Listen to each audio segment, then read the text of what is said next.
ใจอ้ายอยู่ครั้งเคยมีคู่ครั้งอยู่เคียงกายนวลนาง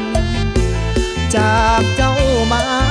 น้ำตาของอายลินลางแสนหักแสนห่วงน้องนางความหลังฝังใจเหนียวแน่นบ้านโพนเป็นโพนฝังใจอ้ายอยู่ครั้งเคยมีคู่ซื่นสู่กับน้องมันแก่นห้องเพลงมาขวัญใจฝากไว้ให้แฟนบ้านโพนฝังใจเหนียวแน่นเป็นแฟนกับน้องจนตายเมืองโพนโฮงบ้านโพนนับว่าเป็นหนึ่งสาวงามสาบซึ้งจิตตรึงหัวใจของอายอยู่เวียงจันทร์ทุกวันฝันเห็นบ่วายยามนอนฝันเกี่ยวดวงใจนอนหลับไปอายฝันเห็นหน้าบ้านโพนบ่ดนอายคงมาอยู่ยังหายอดสู้หักอยู่บ่ได้ลืมลา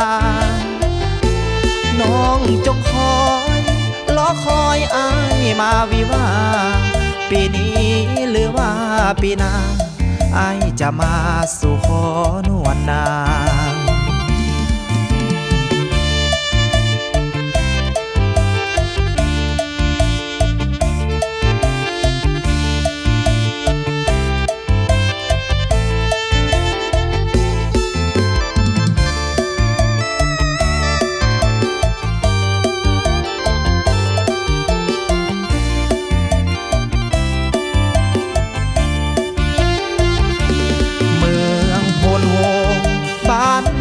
นับว่าเป็นหนึ่งสาวงามสาบซึ้งจิตตรึงหัวใจของอายอยู่เวียงจันทร์ทุกวันฝันเห็นบ่วายยามนอนฝันเกี่ยวดวงใจนอนหลับไปอายฝันเห็นหน้าบ้านโพนบ่ดนอายคงมาอยู่ยังหายอดสู้หักอยู่บ่ได้ลืมลาน้องจงคอยรอคอยอายมาวิวาปีนี้หรือว่าปีหน้าอายจะมาสู่ขอนวลนาง